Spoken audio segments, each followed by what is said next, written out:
Hello and welcome to the online platform of Rouse Academy for Competitive Exams. And I, Pragya Pandey, welcome you all to our very special series on Daily News Review. So, without wasting any time, let's see what is in the news. बात की जा रही है डेप्ट dilemma के बारे में। देखिए, बहुत अच्छा आर्टिकल है, लिखा गया है by the former member of the 14th finance commission. आज की डेट में अगर हम बात करें तो he is the currently chief economic advisor. तो आपको पता होना चाहिए चीफ इकोनॉमिक एडवाइज़र इंडिया के कौन है, मिस्टर एम गोविंद राव। आगे बात करते हैं, आर्टिकल किस बारे में बात कर रहे हैं। देखिए, इस आर्टिकल में हमें बेसिकली दो शब्द बार बार देखने मिलेंगे। पहला है फिस्कल डेफिसिट, दूसरा है पब्लिक डेप्ट। देखिए, इंडिया का जो फिस्कल डेफिसिट है और पब्लिक डेप्ट है, ये लगातार एक हमारी इकोनॉमी का एक मेजर कंसर्न बने हुए हैं। कोविड-19 के पहले की सिचुएशन अगर हम देखेंगे तो पैंडेमिक हुआ, डेप्ट लेवल्स लगातार बढ़ गए और लगातार इनके बढ़ने की वजह से आप देखेंगे मार्केट में जो हमारी इकोनॉमी है वो भी चेंज होती गई। पैंडेमिक जैसे ही ख़त्म होगा आप देखेंगे फिस्कल डेफिसिट भी गिर जाएगा। डिफरेंस कुछ इस तरीके से समझ लीजिए कि पैंडेमिक की वजह से जो आपका जीडीपी का फिस्कल डेफिसिट है वो बढ़कर हो गया था 13.3% और पब्लिक डेप्ट बढ़कर हो गया था 89.6%, जो कि हालांकि इकोनॉमी में इंडिया की इकोनॉमी ने विच is the 5th largest economy ने उसने खुद को रिकवर किया बिना किसी खास डिसरप्शन को किए हुए। और आप देखेंगे जो फिस्कल डेफिसिट है और वो 8.9% हो गया है और वहीं पब्लिक डेप्ट 8.5% हमें देखने के लिए मिलेगा। अब ये जो पूरा प्रोजेक्शन है ये बताता है कि कोई भी सीरियस इशू नहीं क्रिएट हुआ। जैसे प्री पैंडमिक की सिचुएशन थी वैसे ही आपको प्री पैंडमिक के बाद पोस्ट पैंडमिक की सिचुएशन देखने के लिए मिल गई। हालांकि चुनाव का समय है, चुनाव आने वाले हैं, बहुत सारे खर्चे यहाँ पर हमें देखने के लिए मिलेंगे और उसी के साथ हमें जानना ज़रूरी है कि किस तरीके से एक जो डेप्ट है वो बर्डन क्रिएट हो सकता है। कारण समझ लीजिए क्यों। आज की डेट में अगर आप देखेंगे तो इंडिया की जो इकोनॉमी है वो फिस्कल डेफिसिट अभी आपको देखने के लिए मिलेगी। मतलब अगर आप डेप्ट टू जीडीपी रेशो देखेंगे तो इट इज़ 58.2%। ये रिकमेंड किया था 14th फाइनेंस कमीशन ने 2019-20 के लिए। वहीं जो फाइनेंस कमीशन है इन्होंने रिकमेंड किया कि यूनियन गवर्नमेंट को जो अपना डेफिसिट है वो जीडीपी का 43.6% करने की आवश्यकता है, जो कि पहले 36.3% था और स्टेट को यही फिस्कल डेफिसिट मेंटेन करने की आवश्यकता है अबाउट 22%। इवन बिफोर पैंडमिक अगर हम बात करें तो यही पब्लिक डेप्ट आप देखेंगे स्लिप होकर रह गया था 74.3% इन 2019 एंड 20 और पैंडमिक के पुश के बाद आप देखेंगे कितना बड़ा उछाल हमें देखने मिला विच इज़ 89.7%। चूँकि चुनाव नज़दीक हैं आप देखेंगे बहुत सारे फ्रीबीज़ का कॉन्सेप्ट हमें देखने मिलेगा। इसी सारी चीज़ों को ध्यान में रखते हुए हम समझेंगे ये दो कॉन्सेप्ट जिन्हें बोला जाता है fiscal deficit and the public डेप्ट। चलिए, डेप्ट डिलेमा की जो हमने बात करी उससे रिलेटेड ये इंपॉर्टेंट सेक्शंस आपको यहाँ पर दिख जाएंगे। आप चाहें तो इस पूरी डिस्कशन का पीडीएफ फॉर्मेट डाउनलोड करने के लिए हमारे टेलीग्राम चैनल से जुड़ सकते हैं जिसका लिंक आपको डिस्क्रिप्शन बॉक्स में मिलेगा। साथ ही आप हमारे वेबसाइट विच इज़ therouseacademy.in पर जाकर भी इस पूरे डिस्कशन का फ्री पीडीएफ डाउनलोड कर सकते हैं। चलिए, फाइनेंस कमीशन की रिकमेंडेशन जैसा मैंने आपको बताई वो क्या है। अब हमें अलग अलग डेफिसिट के फॉर्म समझने होंगे और हम सबसे पहले समझेंगे कि आखिर फिस्कल डेफिसिट होता क्या है। देखिए, फिस्कल डेफिसिट बेसिकली एक डिफरेंस है गवर्नमेंट का जो टोटल एक्सपेंडिचर होता है और गवर्नमेंट का जो टोटल रेवेन्यू होता है। इस रेवेन्यू में से माइनस कर देंगे हम गवर्नमेंट ने जितनी उधारियाँ ली हैं, ठीक है।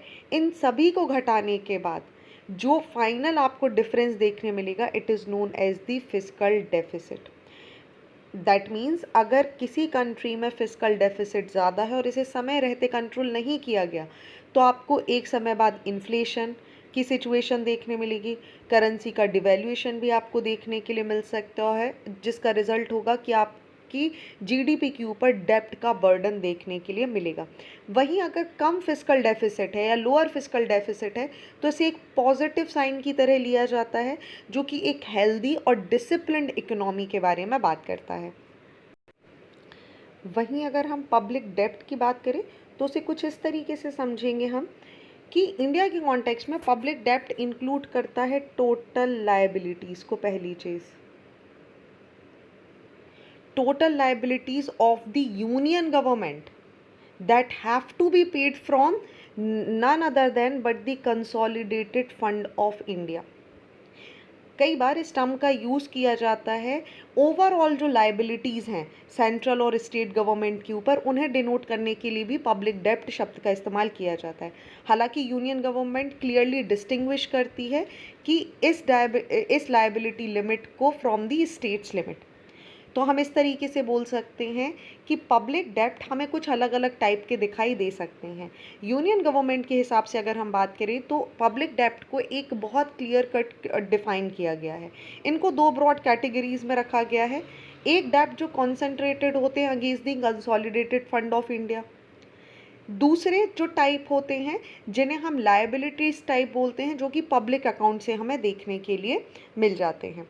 ओके, पब्लिक डेप्ट के सोर्सेज क्या क्या हो सकते हैं आपको पता है, जैसे ट्रेजरी बिल्स हमें देखने मिल जाता है, एक्सटर्नल असिस्टेंस हमें देखने मिल जाते हैं, कई बार सरकारें शॉर्ट टर्म बोरोइंग्स करती हैं। पब्लिक डेप्ट को इस तरीके से हमें देखने के लिए मिलता है। इंडिया की अगर हम बात करें तो रिजर्व बैंक ऑफ इंडिया के 1934 एक्ट के तहत रिजर्व बैंक दोनों है, बैंकर भी है, और आपको यहाँ से सवाल देखने मिलेगा पब्लिक डेप्ट का मैनेजर कौन है। So it is none other than but the Reserve Bank of India. यही पब्लिक डेप्ट का मैनेजर भी आपको देखने मिलेगा फॉर यूनियन गवर्नमेंट। तो इस तरीके से हम बोल सकते हैं कि RBI money, remittances, foreign exchange, banking transaction, इन सारी चीज़ों को हैंडल करता है on behalf of union government. ठीक है, अब हम बात करते हैं इंडिया ने फिस्कल टारगेट्स क्या रखे हुए। देखिए, यूनियन बजट 2023-24 के हिसाब से अगर हम बात करें तो यूनियन गवर्नमेंट ने जो प्रोजेक्ट किया है कि इस बार फिस्कल डेफिसिट को हमें कम करना है। कितना कम करना है? 5.9% पर लेकर आना है। सो ये प्लान है, इसको लेकर गवर्नमेंट समय समय पर कुछ रिफॉर्म्स भी कर रही है। लेट्स सी कि इंडिया अपने फिस्कल डेफिसिट को कितना कम कर पाता है। 14th फाइनेंस कमीशन के बारे में हमने बात करी थी, so we should also talk about the 15th finance commission. 15th finance commission के बारे में बात करें तो ये पहली बात तो फाइनेंस कमीशन एक कॉन्स्टिट्यूशनल बॉडी होती है जिसे फॉर्म किया जाता है by the president of India, ताकि ये सेंटर स्टेट के जो फाइनेंशियल रिलेशंस हैं उन पर नज़र रख सके, निगरानी रख सके और उन्हें समय समय पर बेहतरीन सजेशन दे सके। 15th फाइनेंस कमीशन की अगर हम बात करें तो इसको हैंडल कर रहे हैं, चेयर किया जा रहा है बाय मिस्टर NK सिंह। इसने कुछ रिकमेंडेशन दी हैं जहाँ पर बात की जा रही है जो स्टेट और सेंटर का टैक्स शेयर है वो 41% के आसपास देखने के लिए मिलेगा। Okay, so there are certain suggestions by this financial commission जो आप याद रख सकते हैं अपने एग्जाम के लिए, हालांकि आपको इसको रटने की आवश्यकता नहीं है। Now there is a question for your mains. सवाल कुछ इस तरीके से है, are the central and state governments on their way to achieve the target proposed by the 15th Finance Commission, keeping that in mind, critically analyze the balance between financial prudence and economic development। आप reference ले सकते हैं इस particular section का। Word limit as of now मैं आपको नहीं दे रही हूँ, बट ट्राई करिएगा कि आप शब्द सीमा कम से कम 150 वर्ड्स के अंदर ही रखें। ऑलराइट, चलिए मूव करते हैं नेक्स्ट आर्टिकल पर, जिसे लिखा है यहाँ पर चाइना की एम्बेसी में हमें देखने मिलेंगी माजिया। इन्होंने इस आर्टिकल को लिखा है। देखिए, सक्सेसफुली इंडिया ने यहाँ पर होस्ट की है 23rd meeting of council of heads of state of the Shanghai Cooperation Organisation. हमने शंघाई कोऑपरेशन ऑर्गेनाइजेशन को इसके पहले भी कई बार डिस्कस किया है। इस बार अगर हम बात करें तो इसको डिसाइड किया जा रहा है कि किस तरीके से, यहाँ पर थोड़ा सा चाइना को प्रेस किया गया है। बात की जा रही है कि आप देखेंगे तो दुनिया बदल रही है, हिस्ट्री अपने आप को चेंज कर रही है जैसे ये पहले कभी नहीं थी। वर्ल्ड एक अलग जियोपॉलिटिकल टेंशन से, साथ ही इकोनॉमिक स्लोडाउन से, एनर्जी क्राइसिस से, फूड शॉर्टेज से, क्लाइमेट चेंजेस से गुजर रहा है। ऐसे समय पर इन सभी चैलेंजेस को आवश्यकता हो जाती है कि सारी कंट्रीज़ एक साथ आएँ, वर्ल्ड पीस के लिए काम करें, एक दूसरे को नीचे गिराने के लिए काम नहीं करें, बल्कि इकोनॉमी को ध्यान में रखते हुए, टेक्नोलॉजी को साथ में लेते हुए एक नया यहाँ पर चेंज लेकर आए। और इसी को लेकर देखिए कई सालों से शंघाई कोऑपरेशन एक कमिटेड रूप से एक कम्युनिटी डेवलपमेंट के फॉर्म में काम कर रहा है। चाहे आप बात करें दो कंट्रीज़ के बीच में कोऑपरेशन की, स्ट्रेटेजिक डेवलपमेंट की, एससीओ इसमें से कहीं भी पीछे आपको देखने के लिए नहीं मिलेगा। एससीओ के रोल्स के बारे में अगर हम बात करें तो वो बहुत ही ज़्यादा एग्जाम्पलरी रहे हैं, जो आपस में एक दूसरी कंट्रीज़ को हेल्प करने में, डेवलप करने में और समय समय पर एड्स प्रोवाइड करने में मदद करता आ रहा है। हालांकि यहाँ पर कुछ चैलेंजेस भी हैं एससीओ कंट्रीज़ के सामने, क्योंकि इनमें आपस में कुछ टेंशन है, कंट्रीज़ आपस में यहाँ पर टेररिज्म से, सेपरेटिज्म से, एक्सट्रीमिज्म से यहाँ पर कंट्रीज सर्वाइव कर रही हैं, जिसको लेकर सभी का एक यूनिफॉर्म आस्पेक्ट हमें देखना ज़रूरी है। क्योंकि चाइना की तरफ से ये आर्टिकल यहाँ पर आया हुआ है, इसीलिए चाइना के कमिटमेंट की भी बात यहाँ पर की जाएगी कि चाइना कमिटेड है। चाइना बोल रहा है कि भाई मैं इंडिया, साउथ अफ्रीका के साथ यहाँ पर काम करना चाहता हूँ ग्लोबल सिक्योरिटी के कॉन्टेक्स्ट में। ग्लोबल डेवलपमेंट की चाइना यहाँ पर बात कर रहा है और चाइना बोल रहा है कि वो एक ग्लोबल सिविलाइजेशन यूनिफॉर्मिटी की यहाँ पर बात कर रहा है। हालांकि इस आर्टिकल में से हमें ज़्यादा कुछ पढ़ना आवश्यक नहीं है, हम डायरेक्टली चर्चा करने वाले हैं शंघाई कोऑपरेशन ऑर्गेनाइजेशन के बारे में। देखिए, एससीओ की अगर हम बात करें तो एससीओ एक इंटर गवर्नमेंटल ऑर्गेनाइजेशन है जिसे फाउंड किया गया था 15 जून 2001 को। एससीओ की अगर हम अभी की डेट में बात करें तो आपको यहाँ पर 9 मेंबर्स देखने के लिए मिलेंगे, including the 9th and the recent one which is the it is the 9 member which is Iran.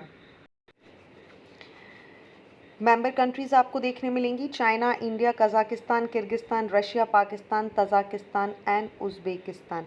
देखिए, अगर हम इसके थोड़े से इतिहास के बारे में बात करें तो आप कुछ इस तरीके से समझ लीजिए कि पहले यहाँ पर आपको क्या कंडीशन देखने मिलेगी।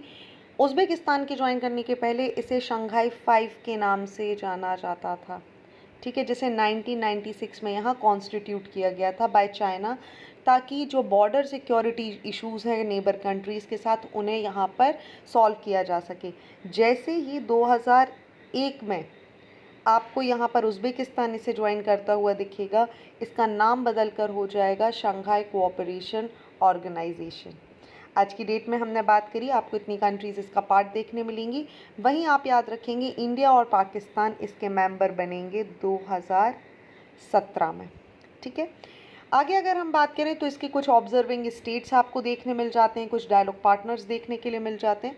ऑब्जर्वर स्टेट्स के बारे में अगर हम बात करें तो they are Afghanistan, Belarus, Iran and Mongolia. हालांकि ईरान अब यहाँ पर मेंबर बन चुका है।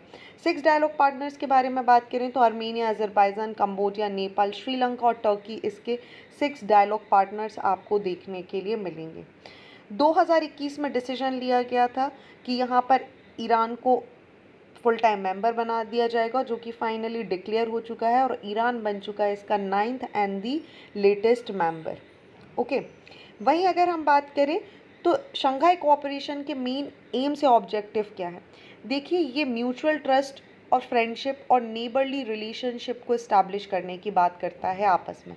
साथ ही बाकी कंट्रीज़ के बीच में एक cooperation, political trade, economy, science, technology, इन सभी को प्रमोट करना, कल्चर स्फेयर को बढ़ाना, ये सारे कॉन्टेक्स्ट में एससीओ काम करता हुआ नज़र आता है। Along with that it talks about the joint maintaining and safeguarding peace, security and stability in all over the reason.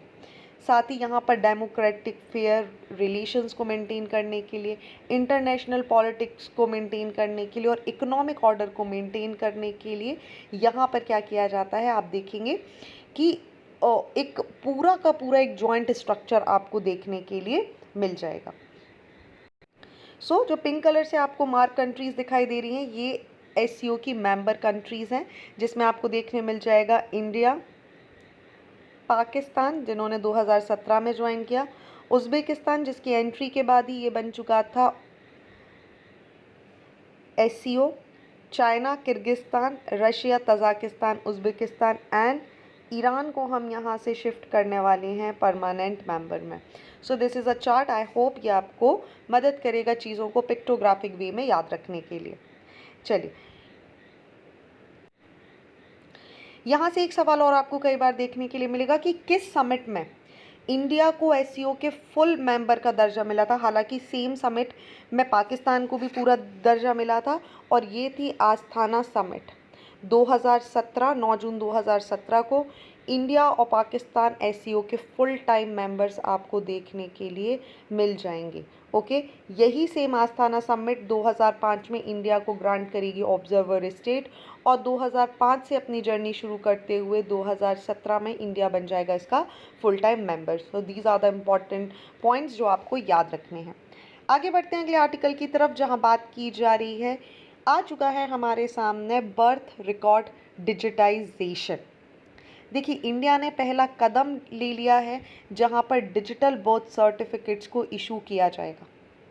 होगा क्या, चलिए इससे बात कर लेते हैं। डिजिटल बर्थ सर्टिफिकेट यहाँ पर एक सिंगल डॉक्यूमेंट होगा जो किसी भी व्यक्ति के, किसी भी बच्चे की, किसी भी व्यक्ति के नाम क्या है, डेट क्या है, बर्थ ऑफ प्लेस क्या है, कंट्री क्या है, उस सभी का एक ओवरऑल डॉक्यूमेंट जो हमें देखने मिलेगा, वो देखने मिलेगा एक पूरे बिल के अंदर। इसी को नाम दिया है registration of birth and death amendment bill 2003। ये बिल यहाँ पर मैंडेट करता है कि जन्म और मृत्यु से लेकर जितनी भी इंफॉर्मेशन है, इनको एक सेंट्रलाइज्ड पोर्टल पर रखा जाएगा। ओके, कारण क्यों? देखिए, सेंट्रलाइज रजिस्टर रखना इसीलिए ज़रूरी है क्योंकि आज की डेट में लोगों को अलग अलग इन्फॉर्मेशन के लिए अलग अलग कार्ड्स रखने होते हैं। फॉर एग्जांपल, अगर इनको कहीं पर जाना है, एडमिशन लेना है एजुकेशनल इंस्टीट्यूशन में, जॉब्स में, पासपोर्ट या आधार कार्ड में, पासपोर्ट्स अगर बनवाने हैं, आधार कार्ड बनवाने हैं, तो इनको अलग अलग चीज़ें, अलग अलग डॉक्यूमेंट चाहिए होते थे, जिसकी वजह से एक बहुत केओस की सिचुएशन क्रिएट हो जाती थी। तो ये नया बिल आखिर करने क्या वाला है? देखिए, ये बिल अलाउ करेगा बर्थ सर्टिफिकेट को एक ऐसा सिंगल डॉक्यूमेंट बनाने के लिए जिसका इस्तेमाल सारे पर्पसेस के लिए किया जाएगा। सो फॉर एग्जांपल, अगर आपके पास आपका बर्थ सर्टिफिकेट है, हालांकि इस बिल के आने के बाद, ठीक है, जो अब बच्चे होंगे उनके लिए हम इस बिल के बारे में बात कर रहे हैं, ये कहाँ कहाँ पर काम आएगा? किसी भी एजुकेशनल इंस्टीट्यूशन में एडमिशन लेना हो, ड्राइविंग लाइसेंस बनवाना हो, वोटर लिस्ट में अपना नाम जुड़वाना हो, आधार कार्ड चाहिए हो, मैरिज रजिस्ट्रेशन करवाना हो, या गवर्नमेंट जॉब्स के लिए अप्लाई करना हो, इन सभी में एक सिंगल डॉक्यूमेंट जो रहेगा आपका बर्थ सर्टिफिकेट, ये काम आएगा। और इसी सब को ध्यान में रखते हुए नेशनल डेटाबेस में इसे रजिस्टर करने की बात की जा रही है। नेशनल डेटाबेस के बारे में बात करें तो ये बात करेगा registration of birth and death amendment bill 2023 के बारे में, जो हेल्प करेगा एक नेशनल डेटाबेस तैयार करने में, एक स्टेट लेवल डेटाबेस तैयार करने में, बर्थ और डेथ से रिलेटेड। इवेंचुअली ये एक एफिशिएंसी इंश्योर कर देगा, एक ट्रांसपेरेंसी इंश्योर कर देगा, जहाँ पर पब्लिक सर्विसेज के लिए, सोशल बेनिफिट के लिए, इन सारी जितनी भी स्कीम्स हम बनाती हैं, गवर्नमेंट जिन स्कीम्स को बनाती है, उन सभी के लिए एक पूरा नेशनल डेटाबेस हमारे पास बनकर तैयार हो जाएगा। देखिए, इसी डेटाबेस का मल्टीपल यूज़ होगा।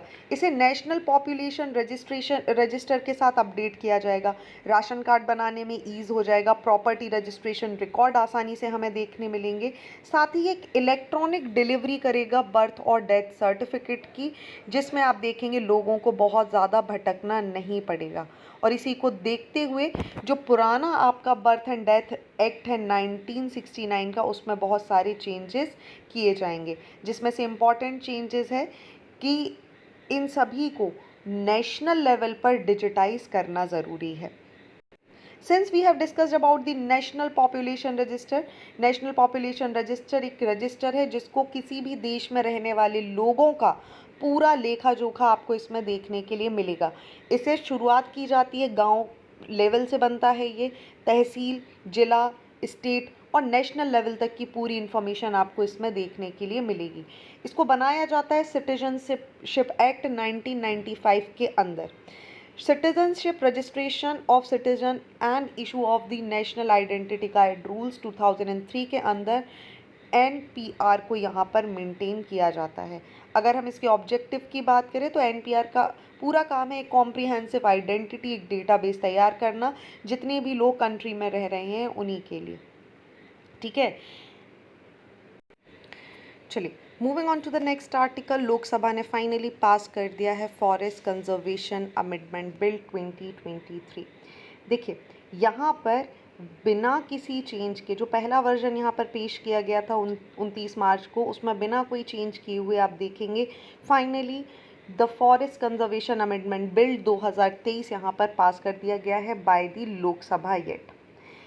ये जो बिल है, ये एक तरीके से आप देखेंगे फॉरेस्ट कंजर्वेशन एक्ट 1980 में कुछ बदलाव लाने की बातें कर रहा है। देखिए, अगर हम 1900 एक्ट की बात करें तो इसको बेसिकली इनैक्ट किया गया था। इंडिया के जो फॉरेस्ट लैंड है उनको यहाँ पर किसी भी नॉन फॉरेस्ट्री पर्पस से यूज़ नहीं किया जाए, उनको प्रोटेक्ट करने के लिए। बेसिकली ये जो एक्ट है ये एम्पावर करता है सेंटर को कि फॉरेस्ट लैंड डाइवर्सिफिकेशन के लिए, नॉन फॉरेस्ट्री पर्पस के लिए जो भी चीज़ें करनी हो, जो भी डिसीजन लेने हो, वो ले सके। नाउ द क्वेश्चंस कम कि लेटेस्ट चेंजेस हैं क्या। देखिए, नया बिल यहाँ पर एक्सटेम्प्ट करता है कुछ प्रकार की गतिविधियों को, जैसे इंफ्रास्ट्रक्चर या development project from the need to get forest clearance which is mandatory at present right now. These basically includes a strategic liner project of national importance and concerning national security situation within 100 kilometers of the international border. So now what they can do, ये bill यहाँ पर इस किसी भी development project या infrastructure project को यहाँ पर क्लियरेंस के लिए फोर्स नहीं करेगा। इवन जो नॉन लाइनर प्रोजेक्ट्स हैं ये इन्वॉल्व करते हैं creation of security related infrastructure that would also be exempted from the permission. In fact in the Naxal affected areas जो प्रोजेक्ट हैं जो इन्वॉल्व करते हैं डाइवर्सिफिकेशन और up to 5 hectare of land for the defence related infrastructure और public utilities would no longer be covered by this provision. So इस पूरे section को यहाँ से रिमूव कर दिया गया है। बट ये सारे जो प्रोजेक्ट हैं इनको फिर भी कैरी आउट किया जाएगा और एक कंपनसेटरी अफॉरेस्टेशन यहाँ पर दूसरे लॉस के तहत लाया जाएगा। अब देखिए, चेंजेस लाने की ज़रूरत क्यों पड़ी। देखिए, ये जो फॉरेस्ट क्लियरेंस अप्रूवल है ये इंडिया में सबसे ज़्यादा डिफ़िकल्ट होते हैं लेने के लिए।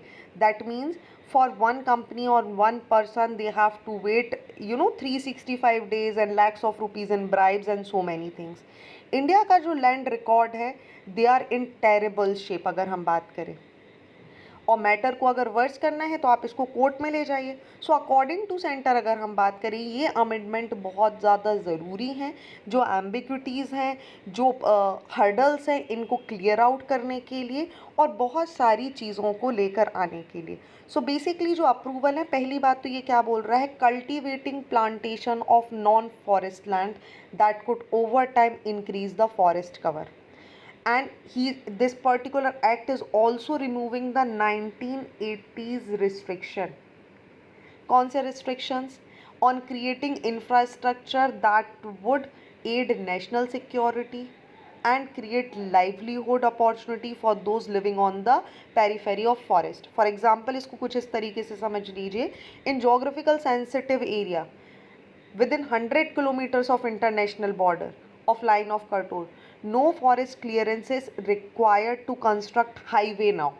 किसी हाइडल प्रोजेक्ट को लगाना है तभी भी आप किसी क्लियरेंस की आवश्यकता नहीं है। In fact no forest clearance is now require अगर जू बनाना है, सफारी पार्क्स बनाने हैं, इको टूरिज्म एक्टिविटीज़ के लिए, तभी भी अब किसी फॉरेस्ट क्लियरेंस की आवश्यकता नहीं है। ना ही यहाँ पर central protection for vast tract of so called deemed forest, जो कि usually non official recorded forest कहे जाते हैं, उनको भी यहाँ पर इस पेरिफेरी से बाहर रखा जा रहा है। So these are the few things जो आपको इसके बारे में पता होनी चाहिए। आगे अगर हम बात करें तो आपके लिए एक मेंस का क्वेश्चन है which is very very important. Definitely आपको यहाँ से कोई ना कोई सवाल आपके एग्जामिनेशन में देखने के लिए मिल जाएगा। Question is critically analyze the new amendment in the Forest Conservation Amendment Bill 2023. Substantiate your answer on the basis of concern and benefit also. So for example, आप यहाँ पर रिक्लासिफिकेशन की बात कर सकते हैं, आप गवर्नमेंट की परमिशन की बात कर सकते हैं, साथ ही आप सुप्रीम कोर्ट के 1996 के जजमेंट को, I am just helping you out here, which is the TN Godavarman versus Union of India का रेफरेंस देकर भी यहाँ पर फॉरेस्ट कंजर्वेशन एक्ट के अंदर क्या इंटरप्रिटेशन की गई थी इन्हें बता सकते हैं। Moving on to the next article, जहां बात की जा रही है ईडी चीफ के बारे में। देखिए, ईडी लगातार न्यूज़ में बना हुआ है, सुप्रीम कोर्ट में रीअपॉइंटमेंट को लेकर यहाँ पर बार बार बात की जा रही है।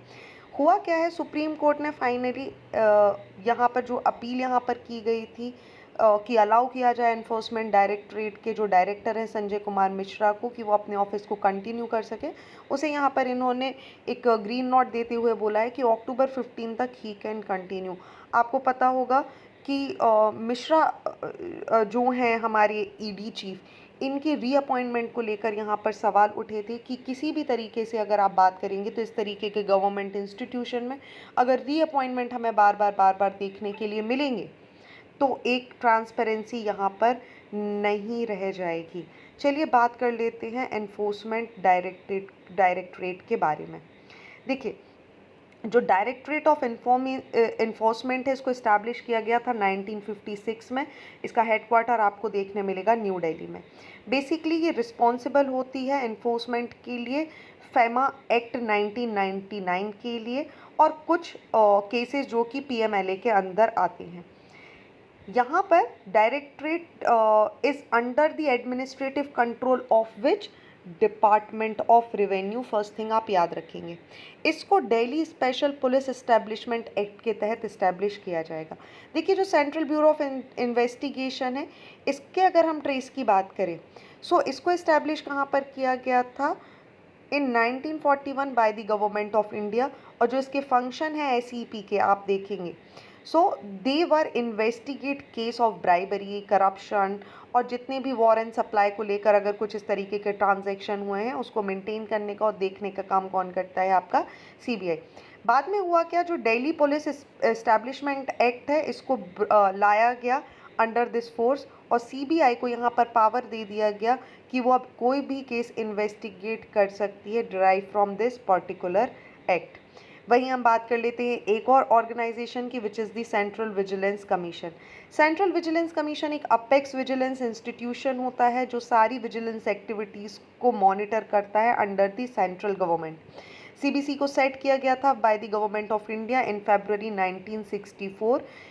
एक व्यक्ति हैं जो हैं श्री के संथानम, जो हेड कर रहे थे committee on prevention of corruption. इनकी सलाह पर यहाँ पर सीबीसी को इस्टेब्लिश किया गया था। ओके, सीबीसी यहाँ पर is not controlled by any ministry और डिपार्टमेंट। बेसिकली एक इंडिपेंडेंट बॉडी है जो कि केवल और केवल रिस्पॉन्सिबल होती है किसके लिए, पार्लियामेंट के लिए, किसी मिनिस्ट्री या डिपार्टमेंट के लिए नहीं। ये एम्पावर करती है इंक्वायर करने के लिए किसी भी एक्ट के अंदर, किसी भी ऑफेंस के अंदर under the prevention of corruption act 1988। They have the power to investigate any kind of issue. Moving on to the next article, जो बात कर रहा है 533 डिस्ट्रिक्ट्स को यहाँ पर मैनुअल स्कैवेंजिंग से फ्री डिक्लेयर किया गया है। देखिए, सेंट्रल मिनिस्ट्री ने हमें ये डेटा यहाँ पर प्रोवाइड किया है। मिनिस्ट्री ऑफ सोशल जस्टिस की अगर हम बात करें तो इन्होंने डिक्लेयर किया है कि 530 डिस्ट्रिक्ट पूरी कंट्री में अगर आप देखा जाएंगे तो ये मैनुअल स्कैवेंजिंग फ्री हो चुकी हैं। मतलब क्या है, देखिए इस रिपोर्ट में बहुत सारे अच्छे अच्छे खुलासे किए गए हैं कि 100% of district states like Bihar, Rajasthan, Tamil Nadu और कुछ दूसरी स्टेट्स को पूरी तरीके से मैनुअल स्कैवेंजिंग फ्री डिक्लेयर कर दिया गया है। वहीं अगर आप जम्मू कश्मीर, मणिपुर, तेलंगाना, आंध्र प्रदेश, वेस्ट बंगाल और झारखंड जैसी जगहों की बात करेंगे, दे have the highest number of district जिन्होंने अपने आप को मैनुअल स्कैवेंजिंग से फ्री किया हुआ है।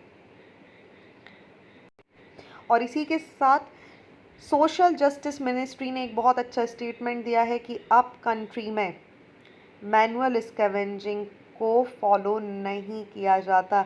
It no longer continues in the country.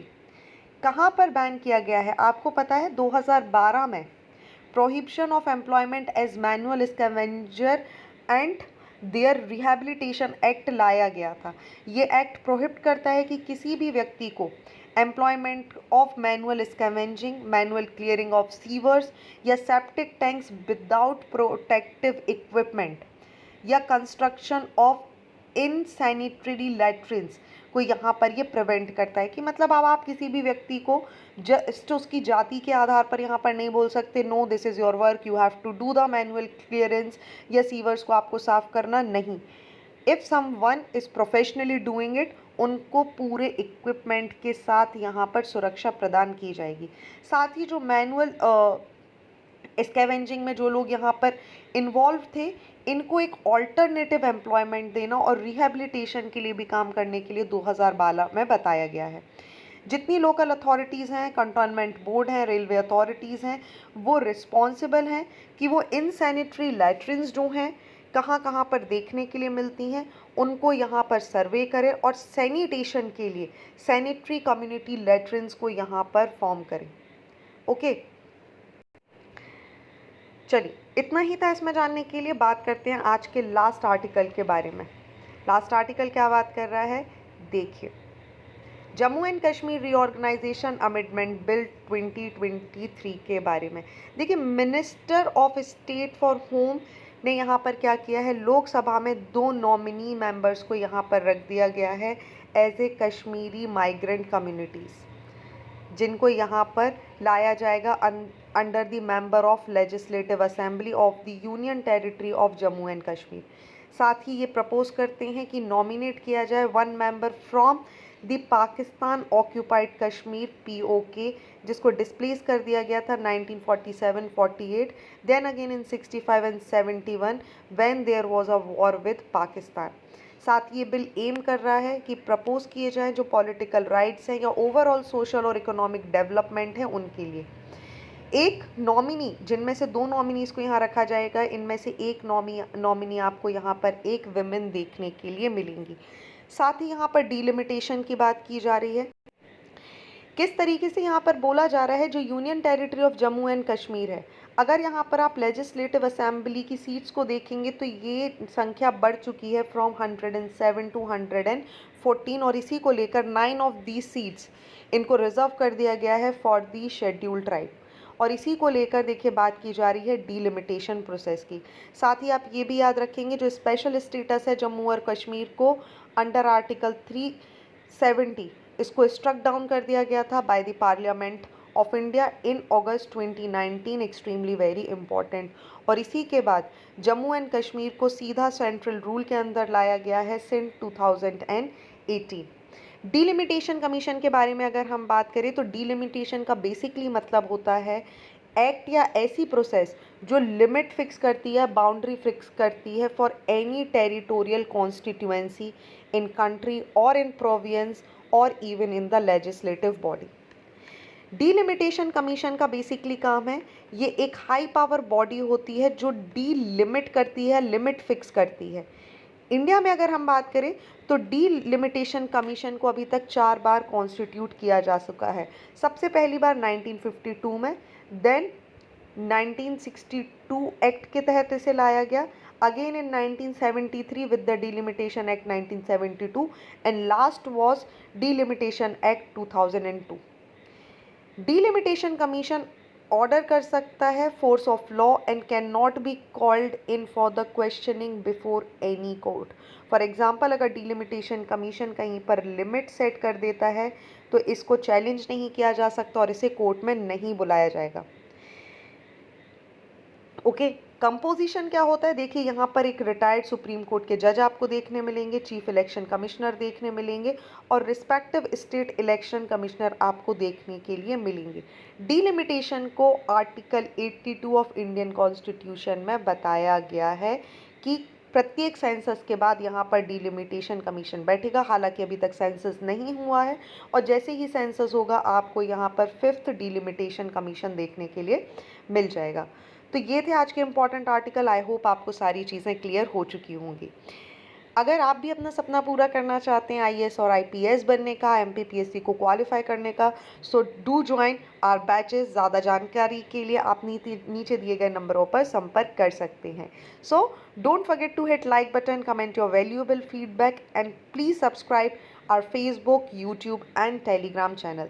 Thank you and see you tomorrow.